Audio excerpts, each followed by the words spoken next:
가는 곳마다 이 축복의 물결이 일어나기를 주의 이름으로 축원합니다. 우리는 복의 근원입니다. 하나님께서 우리 10년 가운데 하나님 놀라운 복을 이렇게 담겨 두셨습니다. 저희는 가는 곳마다 잘 될 수 있길 바랍니다. 나 때문에 내가 있는 곳을 잘 되게 하는 것이 복의 근원입니다. 내가 그 자리에 가면 예배가 살아나고, 내가 그 자리에 가면 싸웠던 사람도 화해하고, 내가 그 자리에 가면 웃음꽃이 피어나는 이 그리스도인의 놀라운 은혜가 저와 여러분의 10년 가운데 함께하기를 주의 이름으로 축원합니다. 날씨가 너무 좋죠. 화창한 날씨인데 우리가 예배할 때마다 우리 가운데 다가오시는 하나님의 은혜 때문에 우리 영혼의 세포가 춤을 출 수 있기를 바랍니다. 여러분 예배 가운데 어떤 모습으로 어떤 환경 가운데 이 자리에 와 있는가 할지라도 하나님의 은혜는 여전히 저에게 여러분 가운데 주어져 있습니다. 하나님의 은혜는 어떤 상황과 환경을 뛰어넘습니다. 하나님을 예배하는 자, 또 그분의 부르심 앞에 응답하는 바로 저와 여러분들이 예배자입니다. 예배자의 무릎 속에, 심령 속에 하나님 오늘도 놀라운 평강과 또 기쁨으로 함께 하실 줄로 믿습니다. 2주 전에 뵙고 또 이렇게 뵈니까 너무너무 좋습니다. 저는 시애틀 형제교회를 섬기고 있는 안광진 목사입니다. 오늘 주어진 말씀으로 우리 주만 바라볼지라 라는 제목으로 하나님 말씀 함께 나누겠습니다. 사람을 만나면 여러분 제일 먼저 어디를 보죠? 너무 잘하시네요. 눈을 봅니다. 저는 좀 그런 면에서 좀 손해요. 눈이 좀 작아서 상당히 불리합니다. 사람들은 눈이 커야 미인이라고 하는데 저는 그럼에도 눈이 작음에도 불구하고 하나님이 주시는 믿음의 눈이 있습니다. 여러분의 심령 가운데서도 사람들이 보지 못하는 하나님의 세계를 볼 수 있는 믿음의 눈이 있기를 바랍니다. 누구를 보고 무엇을 보느냐가 그 사람의 신앙입니다. 똑같이 우리들 앞에 환경과 절망과 상황을 바라보지만 그 상황과 환경 뒤에 이면에 움직이시는 그 하나님의 손길을 볼 수 있는 사람, 그 사람이 바로 예배자입니다. 상황대로 문제대로 움직여가는 것이 아니라 그 문제 가운데, 문제 한가운데서 내가 너와 함께함이라 놀라지 말라 나는 너의 하나님이 됨이라 그 말씀하신 주님의 임재를 경험하는 것, 그것이 바로 예배입니다. 예배당 문을 여러분이 들고 드나들 때마다 여러분의 심령의 고백 속에 이 하나님을 찬양하며 노래할 수 있기를 주의 이름으로 축복합니다. 사람은 보는 것을 닮게 되어 있습니다. 보는 것을 생각하고 보는 것을 늘 쫓아가고 보는 것에 따라 움직이게 되어 있습니다. 보는 것을 얻게 되어 있어요. 보지 못하면 얻지 못하는 거죠. 왜 비전이 생깁니까? 하나님께서 그걸 보여주시기 때문입니다. 보는 것을 기도하게 되어 있고요. 보는 것을 흉내내게 되어 있어요. 보는 것에 따라 우리의 인생이 달라집니다. 무엇을 보느냐? 그냥 눈에 보이는 것만 보는 것이 아니라 눈에 보이지 않는 것을 볼 수 있는 그 사람. 책을 읽다가 재미있는 유머 하나를 읽은 적이 있습니다. 아마 이 많이 들어본 분도 있을 텐데 제가 말하면 웃어주십시오. 어느 미술 수업 시간에 학교의 미술 시간에 이런 시험 문제가 났다고 합니다. 생각하는 사람을 조각한 조각품을 누가 만들었는가? 이게 시험 문제였습니다. 누구죠? 로댕이라는 사람입니다. 생각하는 사람을 조각한 사람을 로댕이라는 사람이죠. 공부를 너무너무 잘하는 학생 하나가 답이 너무 쉽다. 받자마자 답안지에다가 자신있게 로댕이라고 썼습니다. 그 옆에 있는 학생 하나가 공부를 좀 그 학생보다는 좀 못하는데 아무리 생각해도 답이 떠오르지 않은 것입니다. 그래서 고개를 슬쩍 들어서 옆 친구를 바라보기 시작했습니다. 열심히 시험 보고 있는 자기 옆에 똑똑한 그 친구가 뭐라고 썼나 힐끗 쳐다봤는데 두 자가 두 자인 것 같은데 글자가 잘 안 보이는 거예요. 뒷자는 댕인 것 같은데 앞자가 잘 안 보여요. 보이긴 보이는데 흐릿한 거예요. 그래갖고 자기 머릿속에 자기가 늘 먹는 오뎅이 생각났습니다. 그래서 오뎅이라고 썼어요. 또 그 자리 옆에 있는 한 친구가 자기도 똑같은 시험 문제를 받아들고 생각을 하면 답이 생각이 안 나는 겁니다. 아마 그 친구도 공부를 좀 못한 것 같아요, 저처럼. 그러니까 또 옆으로 흘게 쳐다보니까 답이 오뎅이에요. 왜 시험 문제 답이 오뎅일까? 그러면서 자기는 좀 고생하고 나는 좀 똑똑하다고 스스로 생각하고 창조적으로 생각하면서 한번 써볼까 나름대로 답을 썼습니다. 고생하게. 어묵이라고 썼어요. 오뎅이나 어묵이나 뭐 그게 그거니까 오뎅이 답이면 나도 맞겠다 그렇게 생각한 거예요. 보는 대로 사람들은 생각하는 거죠. 보는 대로. 또 그 옆에 있는 또 다른 학생이 자기도 끙끙거리고 답을 쓰다가 답이 도저히 생각이 안 나는 거예요. 이렇게 쳐다보면서 이렇게 훔쳐보는데 어묵이라고 써놓은 거예요. 이거 어묵이 뭐냐? 시험 문제 답이 어묵이 뭐야? 자, 나는 좀 아는 체 해야 되겠다. 나는 그래도 외국에서 좀 살아봤어요. 외국말로 한번 써보겠다. 그러면서 답을 썼습니다. 덴푸라.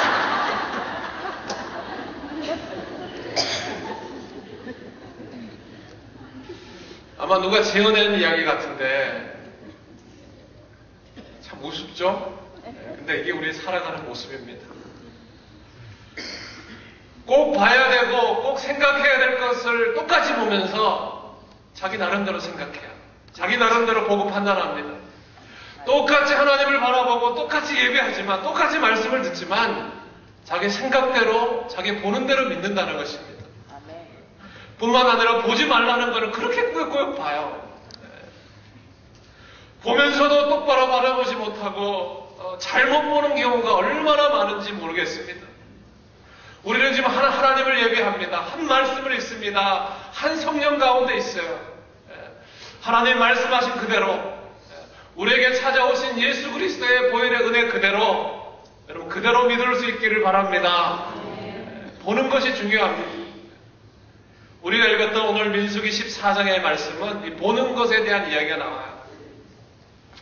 이스라엘 백성들이 그렇게 지긋지긋한 정말 430년의 노예 생활을 끝내고 하나님의 기적적인 손길에 의해서 그들이 홍해를 건넙니다. 정말 가는 스텝마다 하나님이 도우셔서 먹을 것과 입힐 것을 주셔서 광야 생활을 통과합니다. 약속의 땅을 향해서 전진해요. 우리도 마찬가지죠. 하나님의 도우심에 의해서 정말 하나님의 은혜를 알고 우리가 이민 생활을 시작하면서 이제 하나님 우리에게 주신 꿈을 향해서 오늘도 내일도 달려갑니다. 자기네들이 그렇게 원했던 약속의 땅 이제 코앞에 남아두었습니다. 출국을 한 지 1년 정도, 2년 정도 지난 시간입니다. 그렇게 원했던 땅입니다. 이제 눈앞에 바로 앞에 두고 이제 다 됐다. 이제 드디어 그렇게 원했던 약속의 땅에 들어가는구나 생각하고 코앞에 다가왔습니다. 그때 하나님이 이스라엘 백성의 지도자인 모세에게 말씀하십니다. 각 지파, 12지파에 한 사람씩 대표자를 뽑으라는 겁니다. 그래서 12명을 영적인 스파이라고 그러죠. 정탐꾼으로 세워서 그 땅을 보고 와라. 그래서 40일 동안 그 12명의 대표자가 그 가나안 땅을 정탐하도록 합니다. 한 번도 본 적이 없는 땅. 40일 동안 정탐하고 돌아온 다음에 이제 그 백성들 앞에 자기네들이 보고 왔던 것을 백성들 앞에 다 이야기합니다. 자, 그 이야기하는 장면이 이제 민수기 14장에 나옵니다. 아마 이 본문을 가지고 여러분 많은 이야기들과 성경 공부와 설교를 많이 들었기 때문에 내용은 잘 알아요. 12명 중에 10대 2로 나눠집니다. 10명은 부정적인 이야기를 합니다. 똑같은 것을 12명이 봤는데 똑같은 상황을 봤는데 보고 내용이 달라요. 10명은 그 땅은 절대로 갈 수 없다고 이야기합니다. 거기 가면 엄청난 안악자손의 후예들과 우리는 마치 메뚜기처럼 연약한 인간이라는 사실 앞에 절망하고 부정적인 보고를 합니다. 그러나 오늘 읽었던 민수기 14장 6절 10절에 나오는 여호수아와 갈렙은 똑같은 것을 보았음에도 불구하고 오뎅이라 쓰지 않고 어묵이라고 쓰지 않고 하나님의 마음을 그들에게 전달하는 거죠. 긍정적으로 보고해요. 사람은요 누구나 똑같은 것을 보고 삽니다. 우리 가운데 똑같은 문제를 안고 살아가요. 신앙은 뭐냐? 똑같은 문제가 없느냐가 문제가 아니라 문제가 있는 것이 문제가 아니라 그것을 어떻게 바라보느냐. 사건보다 중요한 게 해석이라고 그러지 않습니까? 똑같이 아픔이 있고 어려움이 있지만 그것을 내가 어떻게 바라보느냐, 그게 그 사람의 신앙입니다. 오늘 저와 여러분들이 이 여호수아와 갈렙 같은 믿음의 눈, 하나님이 주신 꿈의 눈, 하나님이 주신 비전의 눈, 이 믿음이 저와 여러분의 것이 되기를 주의 이름으로 축복합니다. 자, 그 하나님의 눈이 무엇인가? 오늘 타코마 이 한 중간에 살아가는 우리들에게 주신 하나님의 믿음의 마음이 뭘까? 먼저 하나님의 믿음의 눈은 절대로 어떠한 상황에서도 포기하거나 절망하지 않습니다. 어떤 상황이다 할지라도 내가 이해되지 않고 내가 받아들일 수 없는 상황이 벌어진다 할지라도 그것마저도 하나님의 거룩한 손길 아래 있다는 사실을 인정하는 것입니다. 이게 10명의 정탐꾼과 여호수아 갈렙 2명의 정탐꾼의 차이입니다. 자, 10명의 정탐꾼이 이렇게 보고합니다. 우리 민수기 13장 하나님 말씀을 한번 봅시다. 어떻게 이야기하는지. 민수기 13장 32절과 33절 두 절을 한번 여러분 성경을 펴서 한번 읽어봅시다. 자, 같이 한번 읽어봅시다. 시작. 이스라엘 자손 앞에서 그 탐지한 땅을 악평하여 가로되 우리가 두루 다니며 탐지한 땅은 그 거민을 삼키는 땅이요 거기서 본 모든 백성은 신장이 장대한 자들이며 거기서 또 네피림 후손 아낙 자손 대장부들을 보았나니 우리는 스스로 보기에도 메뚜기 같으니 그들의 보기에도 그와 같았을 것이니라. 이렇게 이야기하는 거예요. 우리가 본 것은 지금 무시무시한 것입니다. 그냥 눈에 보이는 것만 이야기하는 거예요. 똑같은 상황, 문제를 이야기하는 것입니다. 그들은 거인 같고 우리는 그들에 비하면 메뚜기에 불과한 아무것도 할 수 없는 그런 존재입니다. 우리는 절대로 그 백성을 공격할 수 없습니다. 도저히 그 땅에 가서는 살아갈 수 없습니다. 이들의 고백 속에는 광야 홍해를 건너며 하나님께서 길을 얘기하신 그 하나님의 손길을 보지 못했어요. 하나님은 바닷속에 길을 내시는 분입니다. 그걸 못 보는 거예요. 그걸 생각하지 못하는 거예요. 자기네들이 홍해를 건너면서 눈으로 기적으로 눈에 보았음에도 불구하고 그걸 금방 잊어버리는 것입니다. 비관적이고 절망적인 보고를 들었던 이 이스라엘 백성들이 어떻게 반응하는지 한번 보세요. 그게 14장입니다. 14장 1절 제가 한번 읽어보겠습니다. 14장 1절 온 회중이 소리를 높여 부르짖으매 밤새도록 백성이 곡하였더라. 우리는 다 죽었다는 것입니다. 그러면서 2절에 이렇게 이야기합니다. 이스라엘 자손이 다 모세와 아론을 원망하여 온 회중이 그들에게 이르되 우리가 애굽 땅에서 죽었거나 이 광야에서 죽었다면 더 좋았을 것을. 3절 어찌하여 여호와가 우리를 그 땅으로 인도하여 칼을 마당에 하내려므로 우리 처자가 사로잡히리니 애굽으로 돌아가는 것이 낫지 아니하랴. 우리를 왜 여기까지 끌고 와서 이렇게 힘들게 만듭니까? 그들의 입술 속에 불평이 터져나오기 시작했습니다. 눈에 보는 것으로만 전부라고 판단한 그들이 백성들 앞에 그 보고를 하니까 그 불평과 원망과 부정이 전염되기 시작하는 거예요. 여러분 기억하십시오. 죄는요, 부정과 원망과 더러움은 금방 전염성이 있습니다. 금방 전염돼요. 좋은 것은 전염시키기 너무 어렵죠. 그러나 안 되고 부정적이고 죄된 것과 더러운 것 탑은 공동하게 세우기는 쉽지만 그 탑이 무너지는 건 순간이에요. 그래서 무엇보다도 우리 입술을 조심해야 됩니다. 내가 받았던 은혜 나가면서 한마디 말 때문에 다 까먹어요. 하나님의 백성들에게 정말 존귀한 하나님의 백성들에게 그렇게도 하나님이 하나님 되시는 눈에 보여줬음에도 불구하고 그들이 곡하며 부르짖으며 어리석은 가운데 10명의 정탐꾼의 이야기를 들으며 자기네들이 서로 비방하는 거예요. 사단의 최고 전략이 뭔지 아세요? 같은 편들끼리 싸우게 만드는 거예요. 같은 편들끼리. 같은 하나님의 사람들끼리 10명이 서로 치지고 볶고 2명의 이야기는 들려오지 않고 그들이 10명이 했던 절망과 어리석은 이야기들과 그들이 그러기도 눈에 보았던 판단들만 이야기하니까 그들 자기네들 편들끼리 서로 원망하는 거예요. 절대로 여러분 교회에서 싸우지 마세요. 절대로. 우리들의 상대는, 우리들의 대적은 절대로 교회 안에 있지 않습니다. 우리들은 하나님의 은혜를 누리는, 정말 하나님의 은혜를 충만하게 받아야 될 영원한 하나님의 거룩한 지성소예요. 이곳은 하나님의 임재가 있고 하나님의 은혜가 있고 하나님을 향한 예배가 있는 하나님의 공동체입니다. 그 마음을 가지고 우리들의 싸워될 혈과 육의 씨름은 세상에 하나님을 부인하는 그 사람들을 붙들고 나아가야 되는 거죠. 지금까지 보여줬던 비전을 다 잊어버립니다. 그러니까 마음속에 불평이 생겨요. 은혜를 까먹기 시작하면 여러분 불평이 시작됩니다. 예배가 없는 인생, 입술에는 불평입니다. 하나님 말씀이 없는 인생, 세상의 소리가 더 커 보입니다. 기도의 입술이 없음 사라지면 반드시 세상의 소리가 커지게 돼 있어요.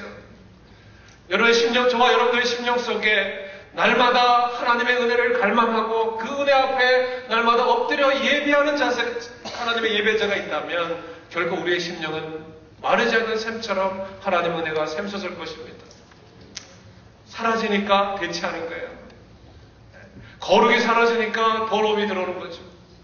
이스라엘 백성들 가운데 하나님의 눈에 보이지 않기 시작하니까 절망과 불평과 원망이 그들 가운데 꽉 차 있는 거예요.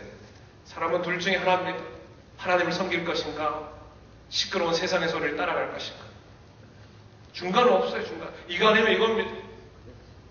하나님이 안중에도 없었습니다. 지금까지 여기에 인도하신, 세밀하게 나를 섭리하시고 여기까지 먹이시고 입히시고 세우신 그 하나님은 머릿속에 다 지나가고 지워져 버린 거예요. 그리고 눈에 보이는 단지 껍데기들만 가지고 싸우기 시작하는 거예요. 제일 어리석은 게 뭔지 아세요? 비본질적인 거 가지고 그거 갖고 싸우는 거예요. 아무것도 아닌 거 가지고. 정말 예배자로 하나님 앞에 서는 게 중요한데 카페 색깔이 빨가냐 파라냐 가지고 싸웁니다. 정말 내가 선자리에서 하나님의 임재와 영광을 체험하며 어떻게든지 주님 앞에 하나님 말씀을 두고 살아가는 것이 중요한데 다른 것과 사람들의 관심을 쏟게 만드는 거예요. 저는 여러분들 예배할 때마다 이곳에 정말 하나님의 영광의 임재가 함께하기를 주의 이름으로 축복합니다. 찬양 한 곡을 부르더라도 기도 한마디를 하나님께 드리더라도 하나님의 임재 앞에, 하나님의 영광 앞에 내가 그 앞에 내 인생을 녹아내리는 거예요. 이스라엘 백성들이 항상 가는 곳마다 여호와의 성막이 함께했어요. 성막을 중심으로 해서 그 사람이 진천쳤어요. 동서남북에 텐트를 지고 성막이 함께 가면 그들이 전진했어요. 구름기둥이 움직이면 움직였고 섰으면 멈췄어요. 하나님의 임재가 없는 인생, 그 인생처럼 비참하고 불쌍한 인생은 없어요. 여러분 우리가 예배하면서 하나님의 임재를 체험하지 못하고 월요일날 우리 직장으로 출근한 그것처럼 답답하고 어리석은 인생이 어디 있습니까? 얼마나 안타까운지 모르겠어요. 하나님의 거룩하심 앞에 내 자신을 한번 주일날 온전히 그 앞에 충만한 은혜의 영광을 체험하지 못하고 내 삶의 자리로 되돌아간다면 우리 이민자의 삶 가운데 무슨 소망이 있고 무슨 은혜가 있겠습니까? 광야 같은 인생인데 성막 가운데 하나님의 은혜를 체험하지 못한다면 우리 인생에 어떤 희망이 있겠습니까? 근데 그것은 세상 사람들이 말하는 눈에 보이는 거창한 아이템으로 주는 것이 아니라 눈에 보이지 않는 것으로 오는 거예요. 하나님의 은혜는 눈에 보이지 않습니다. 그러나 그 하나님의 은혜를 붙들고 구름기둥이 떠오르고 불기둥이 떠오르면 가운데 있으면 그냥 그걸 보고 한 스텝 묵묵하게 걸어가는 거죠. 사랑하는 성도 여러분, 저는 여러분의 심령 가운데 하나님 때문에, 상황 때문에 오는 어떤 그런 상황 때문에 오는 절망보다도 하나님으로 오는 은혜가 나를 다스려갈 수 있기를 바랍니다. 거짓의 입술과 절망의 입술과 부정과 원망과 비방과 비판의 입술이 사라질 수 있기를 축복합니다. 절망은 절망을 낳는 것입니다. 전염돼요, 여러분. 네. 한국 사람들 하는 말 중에 끼리끼리 논다는 말 있잖아요. 그 말이 맞아요. 욕하는 사람 옆에 가면 반드시 욕하는 사람이 있어요. 기도하는 사람 옆에 가면 반드시 또 기도하는 사람이 뭉치게 돼 있어요. 좋은 사람과 함께 하십시오. 네. 절망의 질병은요, 무섭게 전염되는 거예요. 네. 여기저기서 아웅 치웁니다. 아우성 치면서 목소리가 어떤 터져 나오냐면 옛날로 돌아가잖아요. 여기 보세요. 14장에 보세요. 우리가 애굽으로 차라리 돌아가는 것이 더 낫지 않느냐. 절망은요, 원망은 사람을 과거지향적으로 만들게 만듭니다. 자꾸 옛날 것을 그리워하고 고집합니다. 옛날에 좋은 전통과 좋은 것들을 살려야 되지만 지난 시절 우리가 다시 돌아올 수 없는 그 시절을 지나보내고 현재 가운데 미래 가운데 역사하신 하나님 은혜를 붙들어야 될 텐데 옛날을 그리워하는 거예요. 원망할수록 그들이 떠나왔던 애굽이 커 보이기 시작하는 거예요. 여러분 기억하십시오. 하나님의 은혜는 현재형입니다. 지금 역사하신 하나님이십니다. 과거의 나를 여기까지 인도하신 하나님의 은혜가 크지만 그것을 우리가 언제든지 언제나 그걸 그리워하고 살 수 없는 것이죠. 날마다 새로운 하나님. 오늘도 말씀하신 하나님. 저는 오늘도 좋지만 내일도 기대됩니다. 아침마다 새로우신 하나님이 날마다 부어지는 거예요. 10년 전의 영광을 가지고 살아갈 수 없잖아요. 오늘 주시는 오늘의 만나를 먹어야 되는 거죠. 내일 주시는 내일의 양식을 붙들고 또 하나님께 믿음으로 선포하며 나아가야 되는 거예요. 그런데 여호수아 갈렙은 달랐어요. 원망과 불평과 옛날로 돌아간 그런 10년 가운데 똑같은 것을 보았지만 그들은 비전이 달랐어요. 보는 것이 달랐어요. 눈에 보이는 것으로 전부 판단하지 않았어요. 여호수아가 이렇게 외칩니다. 두려워하지 마십시오. 우리가 탐지한 그 땅은 정말 아름다운 땅입니다. 어떻게 사람이 똑같은 걸 보고 이렇게 다른 판단할 수 있습니까? 똑같은 걸 보았는데 그 옆에 있던 갈렙이 맞장구 칩니다. 그래 맞습니다. 맞습니다. 우리가 보았던 땅은 아름다운 땅입니다. 그들은 우리가 스스로가 메뚜기가 아니라 그들은 우리들의 밥입니다. 얼마든지 하나님이 함께 하시고 하나님이 기뻐하신 일이면 우리는 능히 하나님의 거룩한 손길에 붙들려 그 땅을 들어갈 수 있습니다라고 믿음으로 고백합니다. 문제를 밥으로 본 거예요. 여러분 문제를 밥으로 볼 수 있길 바랍니다.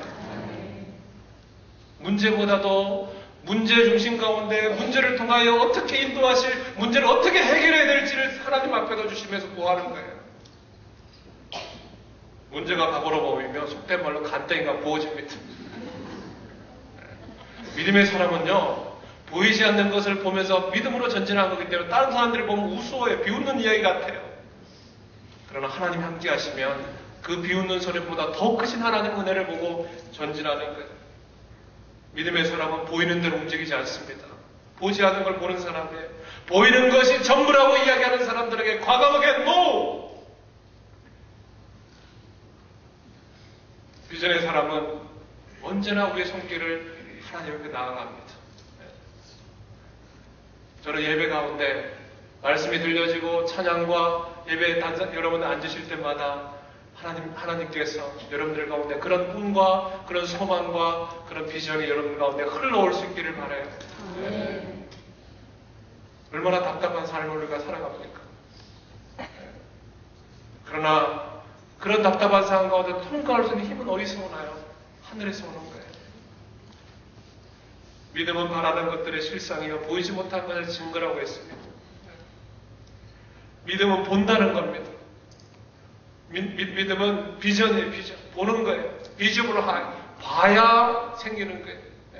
우리는 우리의 눈으로 하나님의 약속의 말씀을 보지 않습니까? 예수 그리스도 성육신화되어서 우리 가운데 오셨던 그 하나님 우리가 믿음의 눈으로 보는 거예요. 만지는 거예요. 먹는 거예요.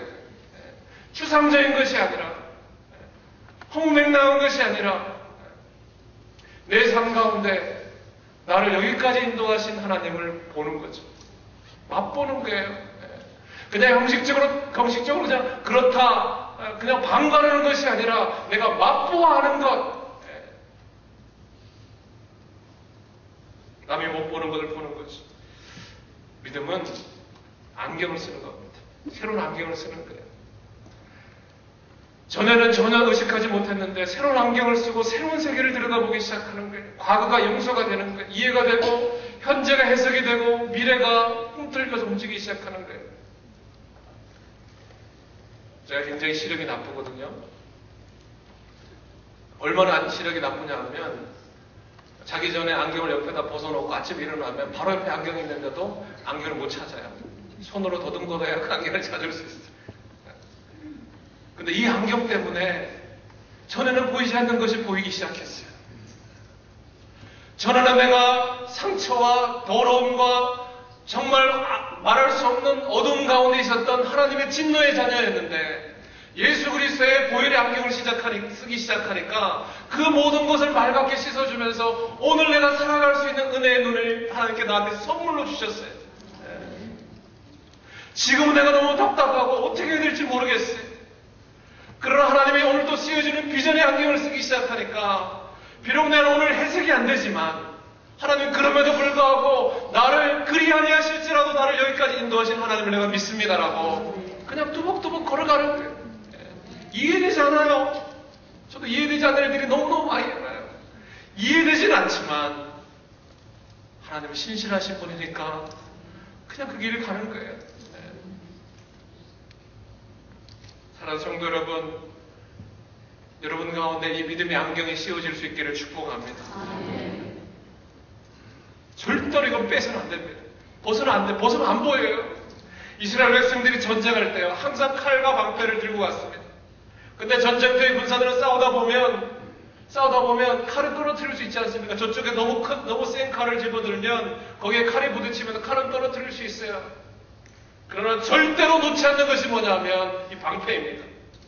자기 앞에 놓는 이 방패. 죽는 순간까지 이 방패를 붙들고 있어야 돼요.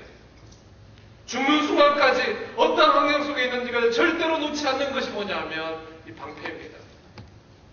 어려움이 오고 고통이 와도 절대로 우리의 방패 대신 예수 그리스도의 은혜를 놓치면 안 되는 거예요. 어떤 순간이 와더라도 여호와는 나의 반석이시요 나의 요새시요 나를 건지시는 자시요 나의 하나님이시요 나의 피할 바위시요 나의 방패시라 나의 구원의 뿌리시라 나의 산성이시라. 하나님의 사람, 믿음의 사람은 어떤 환경 속에서도 절망하지 않습니다. 그렇기 때문에 언제나 어디서나 하나님의 함께하심을 의지합니다. 오늘 말씀 가운데 이렇게 고백해요. 여러분 민수기 14장 9절에 보십시오. 9절 말씀. 9절에 그 믿음의 사람 여호수아 갈렙이 이렇게 고백합니다. 한번 같이 읽어봅시다. 시작. 오직 여호와를 거역하지 말라. 또 그 땅 백성을 두려워하지 말라. 그들은 우리의 밥이라. 그들의 보호자는 그들에게서 떠났고 여호와는 우리와 함께 하시느니라. 그를 두려워 말라 하나. 사람을 두려워하면 하나님이 안 보입니다. 그러나 하나님을 두려워하면 사람이 작게 보여요. 왜 우리가 사람의 소리에 시시비비거고 사람의 소리에 마음에 졸이고 염려합니까? 하나님의 소리가 안 들리기 때문입니다. 여호와 하나님께서 그 땅을 우리에게 주신다. 여호와 하나님이 우리와 함께 하신다. 백성들에게 그 이야기를 선포합니다. 여호수아 갈렙이 뭐 특별한 사람입니까?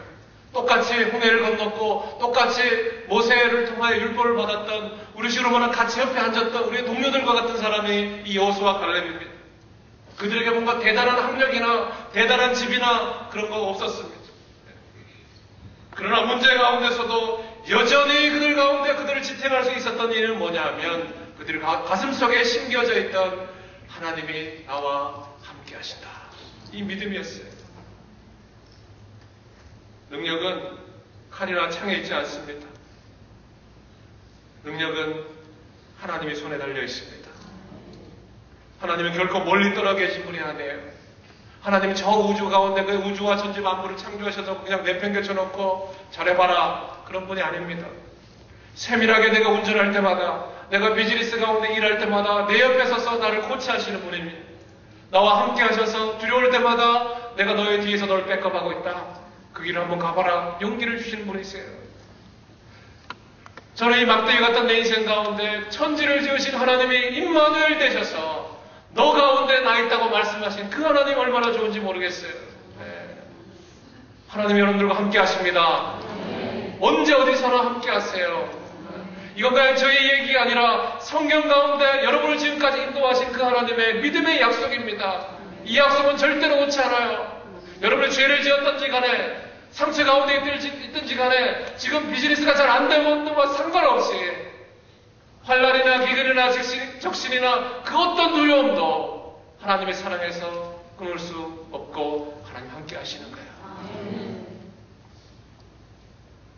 그래서 우리는 혼자가 아닌 거예요. 찬송가 495장 제가 참 좋아하는 찬송입니다. 내 영혼이 은총 입어 중한재질 벗고보니 슬픔 많은 이 세상도 천국으로 하도다. 우리 너무나 찬양하고 제가 운전할 때마다 이 찬양 많이 마음속에 흥얼거립니다. 이 창의 3절 높은 산의 거친들이 초막이나 궁궐이나 그 다음 9절 내 주 예수를 모신 곳이 그 어디나 하늘나라. 하나님이 여기 함께 계십니다. 뿐만 아니라 여러분 가정 속에 주 예수 그리스도의 이름으로 여러분의 신앙을 고백하고 믿음 가운데 나가면 여러분의 가정에 하나님이 함께 하시는 하나님 나라가 되는 것입니다. 여러분의 비즈니스가 사람들을 서브하고 만나는 그 현장이 바로 하나님이 함께 하시는 하나님의 거룩한 지성소가 되는 거예요. 제가 섬기는 시애틀 형제교회 한 집사님, 제가 담당하는 공동체 집사님입니다. 시애틀 다운타운에서 커피숍을 왔어요. 갈 때마다 웃음으로 미소로 반겨주세요. 그러면서 이분이 커피를 이렇게 만들어내 오면서 저한테 뭐라고 이야기하냐, 목사님, 저는 오는 손님을 예수님으로 대합니다. 목사님 오늘 저한테 찾아오신 예수, 작은 예수입니다. 이렇게 이야기해요. 마음에 찡하요. 자기 가운데 지금 함께 하신 내 일터가 하나님의 임재와 하나님의 놀라운 능력 가운데 하나님이 운행하시는 장소요 공간일 뿐만 아니라 자기가 모든 만남 속에서 하나님의 섭리와 주권이 있다는 사실을 인정하는 거예요. 예수님처럼 대하는 거예요. 그렇다. 만약에 하나님께서 시애틀 상공에서 우리 사랑하는 성도님들을 바라본다면 곳곳에서 죄송합니다. 저희 교회 곳곳에서 시애틀 형제교회가 수많은 수천 명의 사람들이 움직이고 있는 걸 바라보고 계시는구나. 그러면서 함께하고 있는구나. 사실 감격스러워집니다. 다운타운에도 그 교회가 있고 바테라도 있고 에버레스도 있고 수많이 흩어져 있는 성도들이 바로 하나님이 함께 하시는 그곳이 바로 교회구나. 저는 여러분의 삶의 현장 가운데서도 동일한 은혜가 임하기를 바랍니다. 그 속에서 하나님을 예배하는 거예요. 그 속에서 삶의 현장 가운데. 광야는요 아무것도 없습니다. 저는 이스라엘 가보진 않았지만 우리가 살던 미국 땅에도 아리조나 이런 사막에 가보면 거기 그냥 먼지만 떠다니고 풀 한 폭이 없어요. 먼지만 떠다니는 곳이에요. 돌멩이밖에 없어요. 그 속에서 60만 장정만 60만 자녀들까지 연예인들까지 합치면 200만이 넘는 사람들이 거기서 움직이고 있어요. 아무것도 없어요. 하나님이 함께 하셨기 때문에 그들끼리 길을 갈 수 있는 거예요. 하나님이 함께 하셨기 때문에 저는 미국 생활 여기까지 올 수 있었던 거예요. 하나님이 함께 하셨기 때문에 저와 여러분들을 이 자리에 오게 하신 거예요. 내가 자발적으로 교회에 찾아온 것 같지만 하나님의 이끄심이 있어요. 하나님의 인도하심이 있어요. 가라고 하면 가고요. 서라면 서야 돼요. 죄송합니다. 고스톱 잘 하셔야 되겠습니다. 고. 하나님 가라면 가야 돼. 서라고 하면 서야 돼요. 고스톱. 하나님이 가라고 하면 가야 돼요. 그리고 스탑을 하면 서야 돼요. 제가 생명의상 저희 교회에서 새벽 예배 매일마다 저희는 새벽 기도로 생명의상을 가져가는데 마지막 40장에 묵상하면서 구름 기둥이 떠오르지 않으면요 절대로 이스라엘 백성은 앞으로 갈 수 없었어요. 하루 정도는 참을 수 있었겠다. 이틀도 안 떠올라. 일주일도 안 떠올라. 만약에 상상을 해보는 거예요. 한 달, 그게 3달, 1년 동안 구름 기둥이 떠오르지 않으면 그냥 백성들 그 자리에 있어야 되는 거예요. 먼지 뒤집어쓰고 밥 달라고 수많은 아우성거리는 아이들의 소리와 함께 그냥 그 자리에서 머물러 있어야 돼요. 그러나 그들 속에 흔들리지 않는 믿음은 뭐냐면 하나님의 성막이 함께하기 때문에 절대로 하나님은 우리를 버리지 않는다. 끝까지 우리는 하나님의 손길 가운데 인도하심 받고 갈 거다. 우리도 살아가보면 그런 일 많잖아요. 빨리 가야 되는데 지금. 빨리 가야 되고 인도함을 받아야 되는데 아무런 움직임이 없는 것 같고 아무런 징후도 없고 도대체 어디로 가야 될지 무엇을 해야 될지 모를 때 그 자리에 있으라는 거 하나네요. 그 자리에서 그냥 예배하고 그 자리에서 그냥 묵묵하게 자리를 지키라고 할 때 얼마나 답답하고 힘듭니까? 그러나 변치 않아야 될 것은 뭐냐? 그럼에도 불구하고 하나님 여전히 나에게 말씀하신다. 스탑하는 것이다. 스탑이 길어지면 기다려야 됩니다. 기다림이 믿음이에요. 여러분의 기다림 속에 하나님의 선한 인도하심을 믿으며 끝까지 기다림을 믿음 가운데 나아갈 수 있기를 바랍니다. 하나님 함께 하시는 것. 요셉이 우리가 너무 잘 알잖아요. 요셉이 구동성에 팔려갑니다. 자기 형제들의 손에 팔려가요. 아마 요셉의 마음속에 우리 집안은 왜 이렇게 콩가루 집안이야? 어떻게 인신매매면 원조도 아니고 형들이 나를 팔을 수 있어? 똑같은 상황 아닙니까? 그런데 성경을 읽어보면 그런 이야기가 없어요. 똑같은 문제가 일어났습니다. 근데 요셉은 해석을 달리했어요. 10명의 정탐꾼처럼 해석하지 않았어요. 내가 그냥 문제가 일어났지만 그러나 그 상황 가운데 묵묵하게 하나님의 손길을 지켜봤어요. 저는 절망적인 상황 가운데 요셉이 창세기 37장에 감옥 속에 가면서도 간수 앞에 가면서도 또 가정총매 일을 하면서도 하나님이 함께 하심으로 주위의 사람들이 그 사람이 형통하게 되었다는 사실을 믿음을 고백했던 그 사실들이 저와 여러분 가운데 일어나길 바랍니다. 어떤 상황에 있든 할지라도 하나님 함께 하시면 그 길은 통과할 수 있습니다. 감옥은요 2년이에요. 통과하게 돼 있어요. 지나가게 돼 있어요. 함께 하시는 분이 누구이신 줄 알면요. 비록 그 순간에 힘들지만 저도 힘들 때가 힘들지만 그거는 통과하게 돼 있어요. 제 아들 이제 4학년인데 어릴 적에 키우면서 제가 느낀 게예요. 그렇게 개구장이고 그렇게 온 천지가 천방지축인 아이가 차 타고 가자 그러면요. 그냥 뒤에 앉아서 가만히 있어요. 왜? 운전하는 사람이 자기 아빠니까. 그렇게 장난꾸러기고 그렇게 뛰어들던 아이가 그냥 차 타면 차 타자마자 어떨 때 그냥 돌아떨어져 버려요. 아빠가 어디로 가는지 어떻게 가는지 거기 관심 없어요. 왜? 아빠가 운전하니까 그냥 아빠가 모든 걸 다 알아서 하실 거니까 그냥 그 뒷자리에 앉아서 자기 그냥 돌아떨어져 잠만 자면 되는 거예요. 하나님 우리의 아빠십니다. 아버지세요. 우리는 하나님의 자녀입니다. 때로는 우리가 어디로 갈지 무엇을 해야 될지 모를 때 그냥 그 운전대를 운전하신 하나님의 신실한 성품에 그냥 돌아떨어져 자면 됩니다. 여러분 집 침대에 누울 때마다 잠 잘 잘 수 있기를 바랍니다. 그냥 평안하게 자는 거예요. 평안해. 마치 세상 근심 홀로 다 지고 견디다 못해 쓰러질 때 진짜 좀 쓰러지는 게 아니라 옆에 탱크가 지나가도 잘 이해되지는 않지만 그냥 가는 거예요. 제가 오늘 설교를 마지막에 이 포인트를 한번 더 이야기했으면 좋겠어요.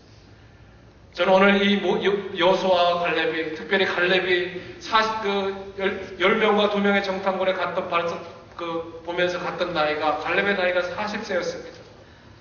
40세였어요. 그런데 갈렙이 실제적으로 헤브론 산지 앞에서 그 수많은 기골이 장대한 자기들의 그 적들 앞에서 이 산지를 내게 주셔서 주께서 말씀하신 대로 내가 주님의 이름으로 그 땅을 취했던 나이는 85세의 나이입니다. 다시 말하면 40세의 그 상황을 보았고 85세의 실제로 행동을 옮겼어요. 뭘 이야기합니까? 45년 동안 자기가 보았고 겪었던 그 믿음대로 끝까지 그 믿음을 지켰다는 것입니다. 순간적으로 믿음을 고백하기는 쉬워요. 그러나 중요한 것은 내가 표대를 향하여 내 믿음과 내 달려갈 것을 끝까지 지켰노니 이제 후로는 의로우신 그 재판장에 나에게 영원한 하나님 나라를 상속하실 것이라는 끝까지 그 길을 달려가는 피니시 웨이를 할 수 있는 그 믿음이 중요한 것입니다.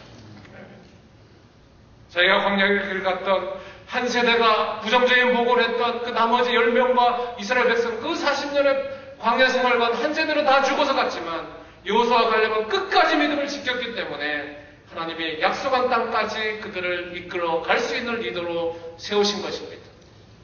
저는 저와 여러분들이 지금 우리가 예배드리면서 하나님께 다가왔던 그 은혜와 결단이 식어지지 않고 여러분 끝까지 갈 수 있기를 축복합니다. 하나님 그것을 통해 하나님의 사랑으로 우리는 계속적으로 만들어 나가고 변화되는 거예요. 비전을 먹고 사는 사람, 믿음을 먹고 사는 사람, 믿음의 안경을 끼고 사는 사람 절대로 늙지 않습니다. 사람들은 외모의 나이로 숫자적인 나이로 판단하지만 하나님의 눈은 그 외모적인 숫자로 판단하지 않아요. 그의 심령 속에 이 믿음이 있느냐 없느냐 그것이 하나님의 기준입니다. 나이가 좀 연세가 좀 들고 몸이 좀 불편하고 경제적으로 좀 어려워도 이 여호수아와 갈렙 같은 오직 주만 바라보며 하나님이 함께 하신다는 믿음을 가지고 나아간다면 그 사람은 청춘입니다. 거룩한 열정이 있습니다. 반대로 아무리 숫자적인 나이가 적다 할지라도 젊다 할지라도 아무런 밍숭한 삶 가운데 믿음이 없이 살아간다면 그 인생은 늙은 인생입니다. 저와 여러분들이 하나님 앞에서 날마다 청춘의 인생, 날마다 하나님이 함께 하심으로 말미암아 최고의 비전 메이커인 최고의 믿음의 주에 온전케 하시는 그 예수님 앞에 날마다 나아갈 수 있기를 바랍니다. 예수님을 가까이 하면 누구에게 비전이 생깁니다. 꿈이 생깁니다. 예수님을 가까이 하는 사람에게 누구나 이 열정으로 불타오릅니다. 저는 지난주에 시카고에서 수많은 청년들과 함께 한 주를 보냈어요. 몸은 피곤했지만 청년들과 함께 고민하고 기도하고 말씀을 나누고 상담하고 그들과 함께 뒹굴면서 정말 하나님의 마음에 있는 곳에 하나님을 말씀대로 살아가고 믿음의 눈을 키워서 살아가는 그들의 인생 가운데 하나님의 놀라운 은혜가 임하는 걸 눈으로 보았어요. 여러분의 인생 가운데 정말 주 예수 그리스도 앞에 주 예수의 이름을 부르는 자는 누구든지 구원을 얻으리라. 이 예수님 때문에 여러분 날마다 비전의 메이커로 살아갈 수 있기를 바랍니다. 꿈을 가지고 살아가는 인생, 절망 가운데 있을 때도 여호수아와 갈렙같이 하나님이 함께 하시면 저들은 다 우리들의 밥이다 라고 말할 수 있는 그 꿈의 인생, 비전의 인생 뿐만 아니라 나 혼자만 먹고 나 혼자만 그 은혜를 누리는 것이 아니라 옆에 절망 가운데 어려움 가운데 있는 사람들에게 끊임없이 여호수아와 갈렙처럼 하나님이 당신과 함께 하십니다. 하나님이 당신을 통해서 일하실 것입니다. 하나님이 당신을 위로하시고 당신을 축복의 통로로 사용하셔서 하나님께서 당신의 놀라운 은혜의 길을 이끌어 주실 것입니다 라고 위로하며 격려할 수 있는 축복의 통로. 나만 생각하는 사람, 그 사람이 나쁜 사람이래요. 못 알아듣시네. 나만 생각하면 그 사람이 나쁘다는 거예요. 나쁘다. 예수 그리스도의 은혜를 나만 간직하고 나만 주만 바라보면 되고 나만 하나님의 은혜를 누리고 사는 사람, 그 사람이 아니라 교회 가운데 하나님의 공동체로 함께 서로를 배려하고 우리 어르신들은 젊은이들을 인정하고 젊은이들은 어르신들을 공경하고 존경하며 그들의 신앙을 이어받아서 하나된 공동체, 거룩한 공동체.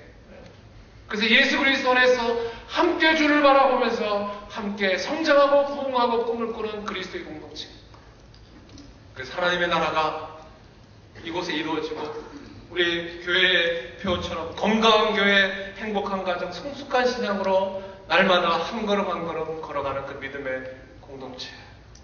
생각만 해도 가슴이 뛰지 않습니까? 저는 여러분과 제 가운데 이런 꿈으로 오직 주만 바라봅니다.